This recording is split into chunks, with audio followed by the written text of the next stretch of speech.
सुख मिलता है और कभी समय पर दुख मिलता है, क्योंकि एक दूसरे के जो पूरक है, न कभी सुख ठहर पाता है और न कभी दुख ठहर पाता है।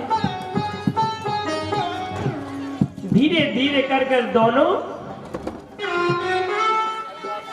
एक दूसरे के पूरक हैं। अकुर जी के साथ जैसे ही आए, अकुर जी ने कहा मैं स्नान करने जा रहा हूँ, और स्नान करने के लिए जैसे ही वो रथ से उतरे और जैसे ही डुबकी लगाई, तो जिस रथ पर वे बैठे थे,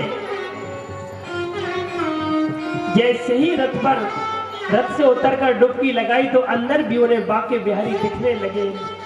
डुबकी ऊपर लाई तो ऊपर रथ में बैठे कन्हैया को देखा और नीचे दी तो उसमें भी कन्हैया। अब तो वे बड़े चक्कर में पड़ गए, ये हो क्या रहा है। और जब तीसरे बार उन्होंने डुबकी लगाई तो वहां पर तो उनकी पूजा हो रही है, आराधना हो रही है। सुई वो समझ गया ये तो परम ब्रह्म है, इन्हें हम क्या बचाएंगे, ये तो सबको पालने वाले हैं, सबका कल्याण करने वाले हैं, इनको हम नहीं बचा सकते, क्योंकि यही सबको बचाते हैं और सबका कल्याण करते हैं, सबकी रक्षा करते हैं, इनकी रक्षा हम क्या करेंगे। और जब अकुर जी का रथ मथुरा पहुंचा, मथुरा जैसे ही रथ मथुरा पहुंचा, कहां पर पहुंचा, मथुरा में पहुंचा, तो मैंने कि बाबा अभ्या में आता हूँ, और वे निकल गए कहीं रास्ते में। और जैसे ही वो निकले तो वहां के जो गोपियां, वहां पर भी जैसे ही कन्हैया पहुंचे तो वहां मथुरा में धूमधाम मच गया। कन्हैया को देखने के लिए लाइनें लग गई, क्योंकि कन्हैया इतने सुंदर ही थे, और कन्हैया की आंखें तो इतनी सुंदर थी कि बस केवल एक बार देख ले। और जो मस्तिष्क पर मुकुट रहता है ना, वो तीसरे पैड पे मुकुट रहता है, और उनके घुंघराले बाल जिन्हें देखकर सारी सखियां उन्हीं को देखती रहती बस। और जैसे ही वो जहां खड़े हो जाते वहीं पर भीड़ लग जाती, और भीड़ लग जाती, सब लोग उन्हीं को निहारते रहते। तो उन्होंने सोचा कि चलो कपड़े को तो पहनना चाहिए।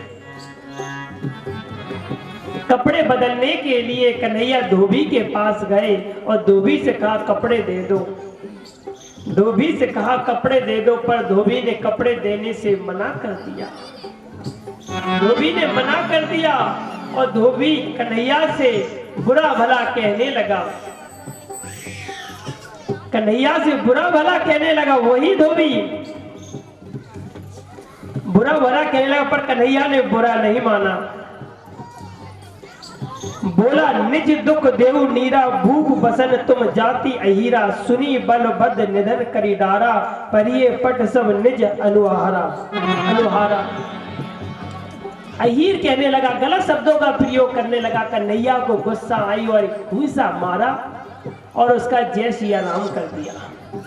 ये धोबी था कौन? ये धोबी वही था, इसी धोबी की वजह से सीता को राम ने त्याग कर दिया था। इसी धोबी की वजह से माता सीता को वन में रहना पड़ा था, वही धोबी था। फिर भगवान दर्जी के पास गए, क्योंकि धोबी से कपड़े लिए तो वो ढीले ढाले हो रहे। तो कन्हैया ने कहा कि चलो कपड़े सिलवाने के लिए दर्जी के पास चलना चाहिए। दर्जी के पास गए और दर्जी ने कपड़ा ठीक ठाक दे दे। तभी तो आजकल के दर्जी बड़े पैसा वाले बन गए। कन्हैया ने आशीर्वाद दे दो फूलों फलों, तो भैया सिलाइयों भी 500 लेने लगे। दर्जियन की तो मौज कट रही है, अब 600 लेने लगे भैया। मैं तो बिनेगी चल रही है अब तो, और अगर बिनकी नहीं ले तो भैया देने ही पड़ेगा। तो ऐसे भगवान दर्जी को भी आशीर्वाद देकर आगे बढ़ गए। फिर माली के यहाँ पे गए तो भगवान का बड़ा स्वागत किया माली ने। माली का ने स्वागत किया तो भगवान ने आशीर्वाद दिया, सुखी रहो। फिर भगवान रास्ते में जा रहे थे तो भगवान ने कुब्जा को देखा। कुब्जा 4 जगह से टेढ़ी थी, वो जा रही थी। कन्हैया ने जैसे ही देखा तो कन्हैया उसको रोकने लगे, पर वो कुब्जा नहीं रुक रही। कुब्जा बेर बेर मुड़ के निकलने लगती, पर कन्हैया तो उसी को पकड़ने लगे। कन्हैया उसको ही पकड़ने लगे। कुब्जा खूब मना कर रही, कन्हैया हमें छोड़ दो, बन के नहीं। और कन्हैया ने और उसको उपवास कर दिया। कन्हैया ने कह रही, सुंदरी कहाँ जा रही हो? तो वो जैसी थी वही खड़ी होकर रोने लगी। अब बोली, कन्हैया तुम हमसे कुब्जा कह लेते हमें बुरा नहीं लगता, पर तुमने तो हमसे सुंदरी कह दिया। और उसकी नेत्रों में आंसू निकलने लगे। कन्हैया ने कहा क्योंकि मैं किसी के शरीर को नहीं देखता, न किसी के रूप को, न किसी की सुंदरता को देखता हूं। मैं तो सुंदर जो तुम्हारे अंदर जो प्रकाश रूपी आत्मा है, मैं तो उसको देखता हूं, मैं तो उसको देख रहा हूं। तो कुब्जा ने कहा कि उसकी सुंदरता किसने देखी है? सब लोग तो शरीर को देखते हैं, शरीर को ये महत्व देखते हैं, उसका तो कोई नहीं देखता उसको। तो फिर कुब्जा ने कहा, कुब्जा से कन्हैया ने कहा, तुम आज मत जाओ, आज तो अंगराज का सेवन हम करेंगे। तो उन्होंने कही, मुझे जाने दो, नहीं तो वो कंस मुझे मार डालेगा।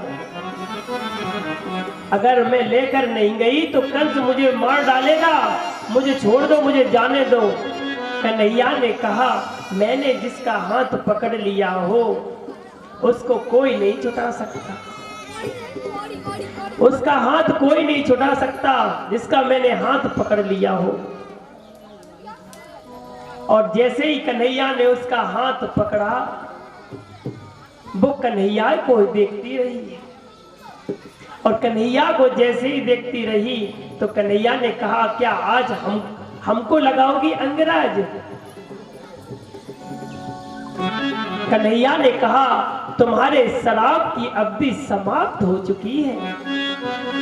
जो तुम्हें ये कुब्जा शरीर मिला था, इसकी अवधि समाप्त हो चुकी है। और इसकी अवधि समाप्त हो गई है, इसलिए हम आए हैं। और कन्हैया ने उनका